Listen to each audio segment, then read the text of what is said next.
ये सारी बोली माल माल माल माल, ये बोली तो काफिर भी बोलता है कि हम जगन्नाथपुरी गए तो हमारा ये महल बन गया, हम काशी विश्वनाथ बनारस गए तो वहां आए थे फैक्ट्री बन गई, हम गोरखधाम गए गोरखपुर गए वहां से आए ये मेरा बेटा पैदा हो गया। वही बोली तू बोलेगा जो बोली काफिर बोलता है कि बेटा मिलेगा, बेटी मिलेगी, माल मिलेगा, मकान मिलेगा, जमीन मिलेगी, दुकान मिलेगी, यही बोली बोलेगा। यही बोली सरकार गौसे आजम का इसलिए नाम है। गौसे आजम तो उस वली का नाम है जिसने 40 सिक्के सोने के डकैतों के सामने उठा के फेंक दिए, और जब डकैतों ने बोला कि तुम अगर कह देते कि मेरे पास नहीं है, ऐसी खुफिया जगह यह माल था कि हम ढूंढने के बावजूद भी निकाल नहीं पाते, तो तुमने क्यों जाहिर कर दिया कि जब मैंने पूछा माल है तो तुमने क्यों नहीं बोले कि मेरे पास माल नहीं है? मैं तो तलाश के बावजूद नहीं निकाल पाता, ऐसी पोशीदा जगहों पे माल था। गौसे आजम के तेवर ने क्या बताया? 40 सिक्के की हैसियत क्या है?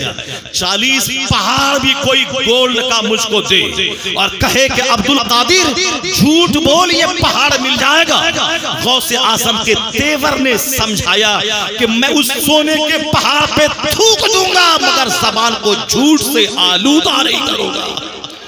यह सरकार गौसे आजम का कैरेक्टर। और तुम बोलता खत्म कादरिया करो, माल भोजा बढ़ जाएगा, लंगर बांटो और दौलत बढ़ जाएगी। यानी दौलत दौलत माल, जिस दौलत को गौसे आजम ने तलाक दे दी, जिस दौलत को मौला अली ने तलाक दे दिया, उसी दौलत के बारे में तुम गौसे आजम का नाम ले रहा है, उसके फातिहे से दौलत को जोड़ रहा है, उसके लंगर से दौलत को जोड़ रहा है। ये और बात है कि दौलत बढ़ जाए वो अलग बात है, मगर नीयत ये मत रख के लंगर बांटेंगे तो दौलत बढ़ जाएगी। अगर दौलत बढ़ेगी फिर वही हाल होगा कि दौलत की मोहब्बत में दिल लूट जाएगा, दौलत की मोहब्बत में घमंड पैदा होगा, दौलत की मोहब्बत में नमाज छूट जाएगा, दौलत की मोहब्बत में आखिरत का चर्चा खत्म हो जाएगा। क्योंकि जहां ज्यादा माल होता है वहां ज्यादा जीने की तमन्ना होती है, और जहां माल ही नहीं है तो क्या जीने की तमन्ना होगी? वहां मौत का जिक्र ज्यादा होता है।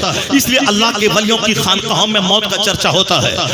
हजरत अबू अब्दुल्लाह सुलेमान जज़ूली रहमतुल्लाह अलैह जो दलाइलुल खैरात शरीफ के मुअल्लिफ हैं, जब उन मदरसे में उनका कमरा खास था, उनके वालिद को पास शिकायत पहुंची है दूसरे कमरे में नहीं रहता है, एक टूटा सा हुजरा उन्होंने अपने कमरे में या किसी को कमरे में जाने नहीं देता है। उनका बाप परेशान हो गया कि मेरा बेटा आखिर उस बंद कमरे में करता क्या है। वो परेशान होकर एक बार गया मदरसे में, जिम्मेदार से बात की और अपने बेटे के हुजरे में गया। कौन? दलाइलुल खैरात शरीफ, कुरान शरीफ की तिलावत के बाद सबसे ज्यादा वजीफे के तौर पर जिस किताब की तिलावत उम्मत मुस्लिमा में होती है बिलखुसूस सोलहा के नजदीक, वो है दलाइलुल खैरात शरीफ। अल्लाह का वली बनाने वाली वो किताब है जिस किताब को तरतीब दिया था सुलेमान जज़ूली रहमतुल्लाह अलैह ने। अबू अब्दुल्लाह सुलेमान जज़ूली वो पढ़ने के जमाने में जहां पढ़ते थे वो एक कमरे में गोशानशी रहते थे, सिर्फ किताब पे नजर रहती थी, बाकी दुनिया से कोई मतलब नहीं था।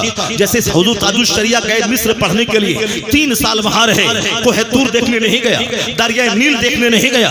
यहां तक कि 3 साल जब बच्चे पढ़ने जाते हैं अजहर तो सबसे पहले नील देखने जाते हैं, तूर देखने जाते हैं। बच्चा अगर हमारा आगरा जाए, दिल्ली जाए, सबसे पहले ताजमहल देखने जाते थे बच्चे। कॉलेज बाद में देखेंगे, पहले लाल किला देख लें। कॉलेज बाद में जाएंगे, पहले कुतुब मीनार देख लें। यूनिवर्सिटी बाद में जाएंगे, पहले ताजमहल देख लें। ये आम बच्चों का मजाज होता है, पढ़ाई पहले बाद में होगी, पहले हम दरिया नील देख लें। मगर ये ताजुल शरिया थे, 3 साल रहे, दरिया नील को नहीं देखा, सिर्फ दरसगाह और हॉस्टल और सिर्फ किताब देखा। तब रिजल्ट क्या निकला? लाखों बच्चों में मकाम में मुमताज हासिल कर लिया, लाखों बच्चों में स्टूड फास्ट हुए, मकाम इम्तियाज हासिल किया। जो देखेगा महल और जो देखेगा मीनार तो उसकी एनर्जी मीनार की तरफ इन्वेस्ट होगी, जो देखेगा किताब वो आला नंबरों से कामयाबी से हमकिनार होता रहेगा। ये फोकस था अबू अब्दुल्लाह सुलेमान जज़ूली का।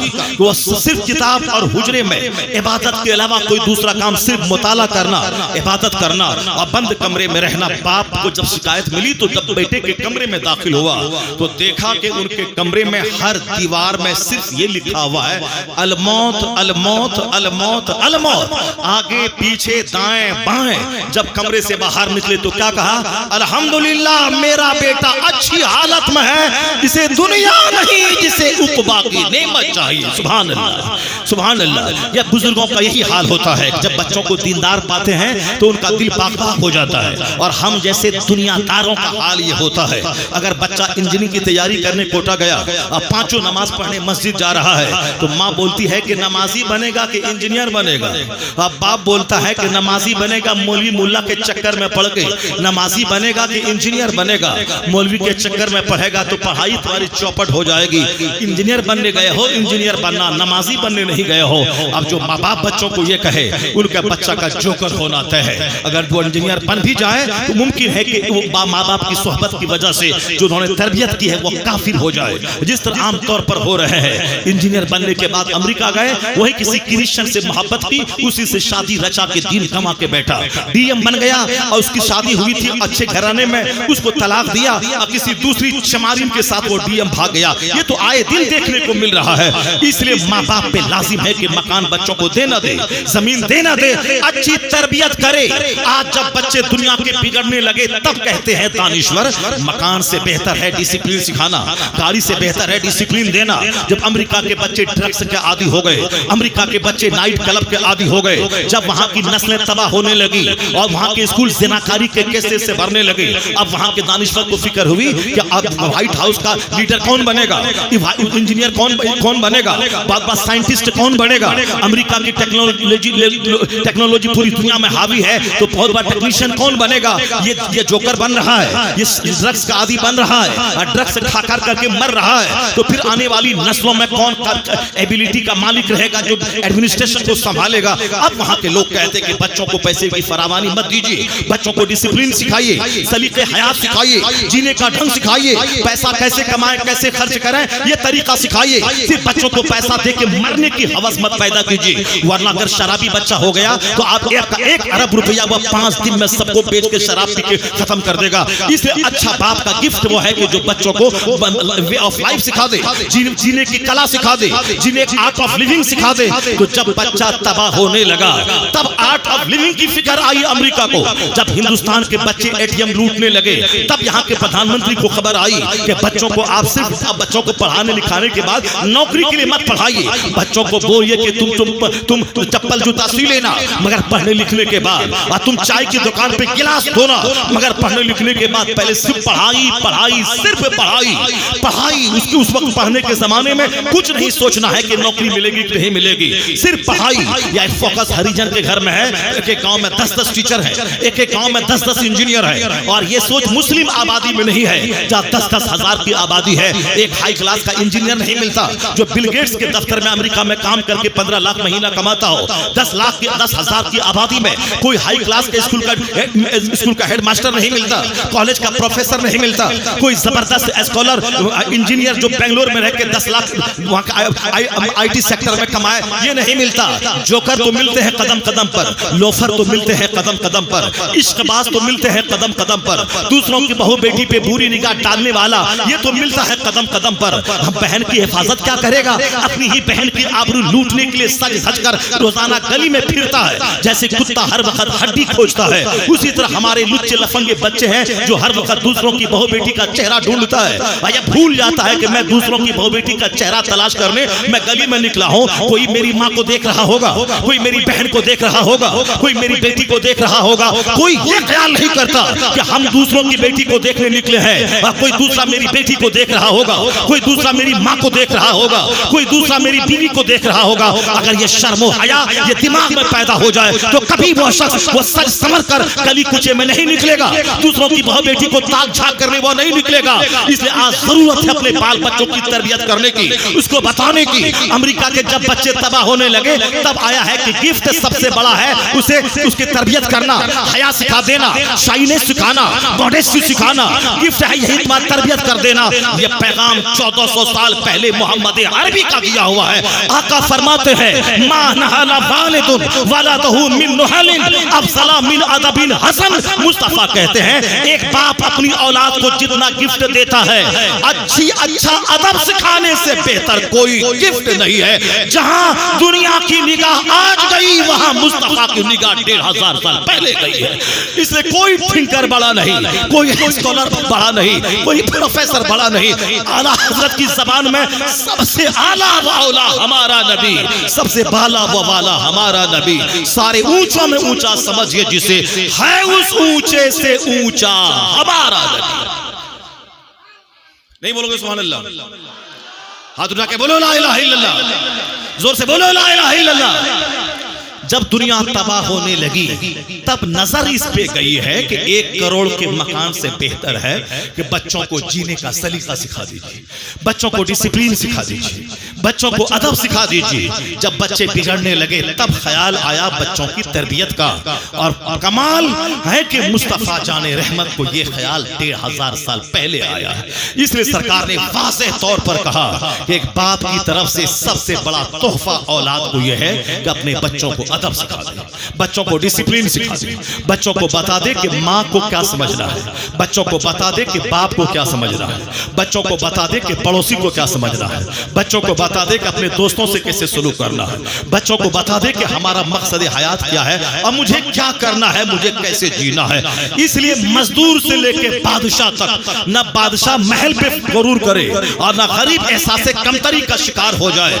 इल्म इल्म इल्म, शिक्षा शिक्षा शिक्षा। मेरा बेटा भीख मांगेगा मगर पढ़ने लिखने के बाद भीख मांगेगा। मेरा बेटा चप्पल सिएगा मगर मेरा बेटा ग्रेजुएशन करने के बाद चप्पल सिएगा। मेरा बेटा दूसरों की चाय की दुकान पे गिलास धोएगा मगर मेरा बेटा पोस्ट ग्रेजुएशन करने के बाद गिलास धोएगा। और जब बाप ये कसम खा ले अपने बच्चों को बता दे कि मुस्तकबिल के बारे में कुछ नहीं सोचना है, अभी सिर्फ तुझको पढ़ना ही पढ़ना है। याद रखें, अगर फोकस किताब पे रही वो चाय का गिलास नहीं धोएगा।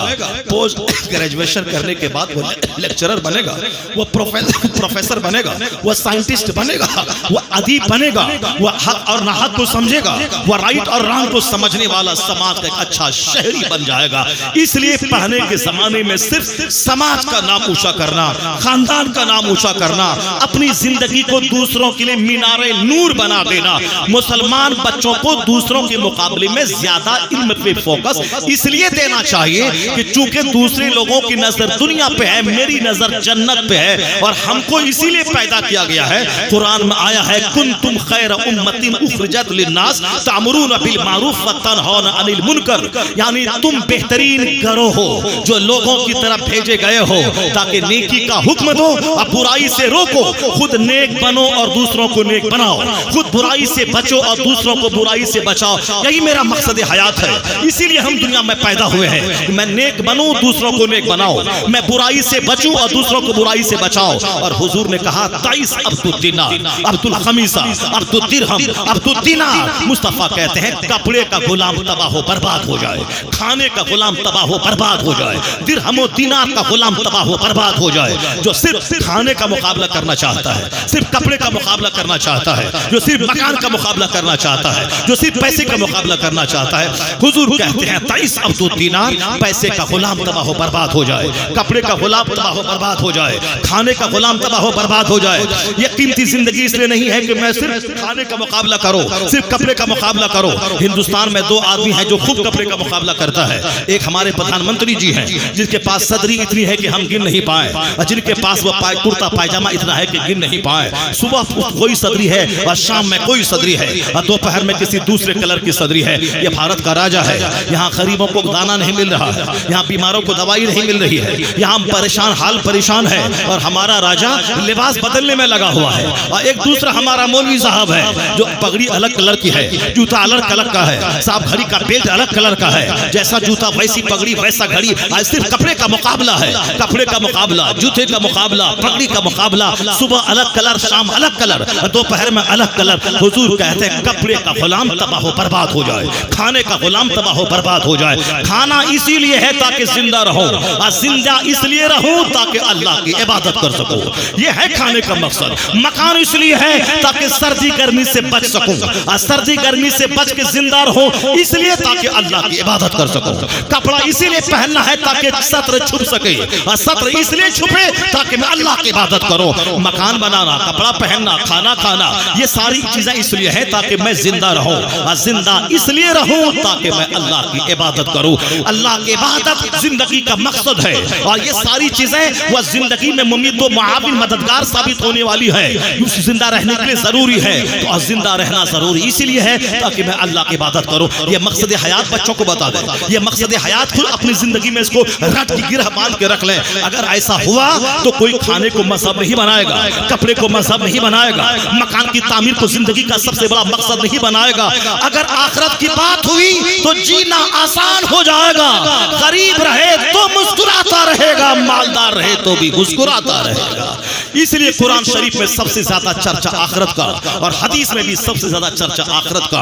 हुजूर ने फरमाया अद्दुनिया जीफतुन व तुल्लाबुहा किला, यह दुनिया मुर्दार है, उसके तलबगार कुत्ते हैं। हुजूर कहते हैं सरकार अद्दुनिया जीफतुन व तुल्लाबुहा किला।